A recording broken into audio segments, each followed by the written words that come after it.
Bonsoir à tous. Je suis ravie de vous retrouver ce soir. Donc, nous allons aborder un sujet d'un autre genre, un sujet d'ordre spirituel. Mais avant d'aborder ce sujet, je voudrais avoir une pensée particulière à toutes les victimes du coronavirus, toutes celles qui sont actuellement hospitalisées dans un état grave et toutes celles qui sont à la maison confinées, en bonne santé, en moins bonne santé. J'ai une pensée pour vous et je prie le bon Dieu que cette situation puisse se décanter et que nous puissions retrouver une vie normale. Beaucoup de courage à toutes et à tous. Soyez forts. C'est vrai que c'est pas évident parce que ça change complètement les habitudes des uns et des autres. Il faut puiser donc des forces de pouvoir s'adapter à la nouvelle situation qui s'impose à nous. Beaucoup de courage à toutes et à tous. Aujourd'hui, nous allons aborder un sujet. Donc, je vous ai préparé un sujet qui touche toutes les personnes, hein, tout le monde entier, croyants ou non croyants. Quelle est la place de Dieu dans ta vie? Quelle est la place de Dieu dans ta vie? C'est une question qui vaut la peine d'être posée. Oui. Croyants ou non croyants, Dieu est présent dans nos vies. Pour nous, les croyants, on en est conscient.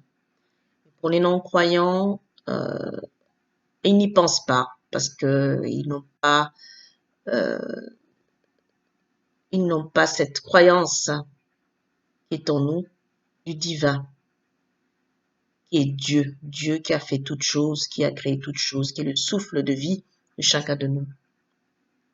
Chaque être vivant doit son souffle de vie à Dieu Tout-Puissant. Que tu sois chrétien, musulman, témoin de Jéhovah, hindouiste, bouddhiste, athée, déiste, cette question nous concerne tous.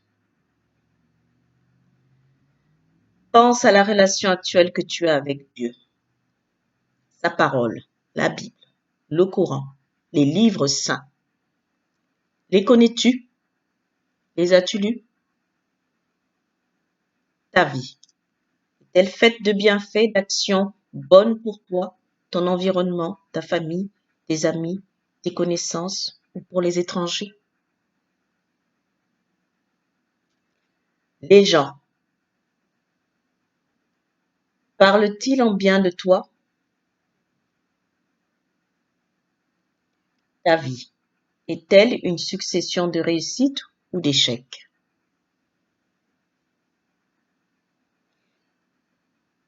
Ces 4 questions,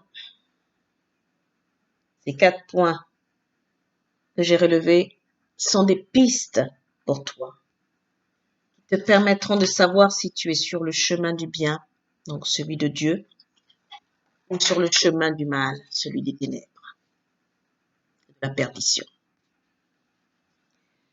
Le Seigneur, Dieu Tout-Puissant, veut que nous soyons bons pour notre prochain, que nous ayons l'amour de notre prochain, ce qu'on appelle symboliquement la charité. Le commandement le plus important,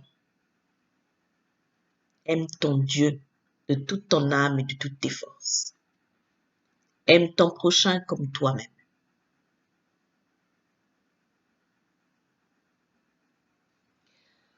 En appliquant cela, les bénédictions seront dans ta vie. Et Dieu t'accompagnera par l'intermédiaire de ses anges. Rien de mal ne t'arrivera. Pense-y.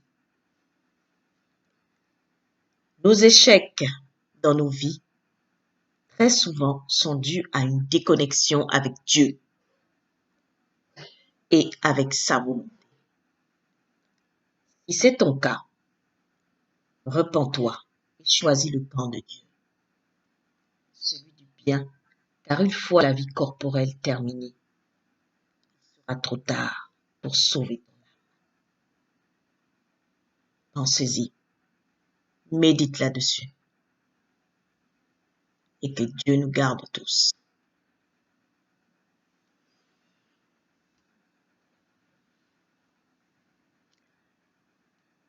Je vous remercie de m'avoir écouté.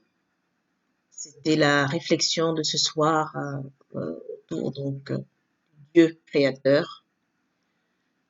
Je vous laisse ces 4 points qui, j'espère, vont vous permettre de pouvoir méditer un petit peu là-dessus et puis ça pourrait vous aider dans votre cheminement spirituel. Je vous remercie de m'avoir écouté. Je vous invite, pour ceux qui ne sont pas encore abonnés, à vous abonner sur ma chaîne YouTube, sur ma page Facebook également, et à liker cette vidéo afin qu'elle soit visible au plus grand nombre et la partager surtout. Car je pense que ça aidera beaucoup de personnes et ça permettra à certaines personnes qui se sont éloignées du Créateur, notre Dieu, de pouvoir s'en rapprocher. Vous ferez une bonne œuvre dans ce sens. Pour ceux et celles qui souhaitent une fiche technique là-dessus, n'hésitez pas à me l'envoyer, à me faire la demande sur ma page Facebook. Vous m'envoyez un mot sur mon adresse mail evelsouma@gmail.com. Je me ferai donc le plaisir de vous renvoyer cette fiche technique qui synthétise ce qui s'est dit à l'instant. Je vous remercie de m'avoir écouté. Je vous souhaite une excellente nuit pour ceux qui vont se coucher et une très belle fin de semaine à toutes et à tous. Prenez soin de vous. À très bientôt.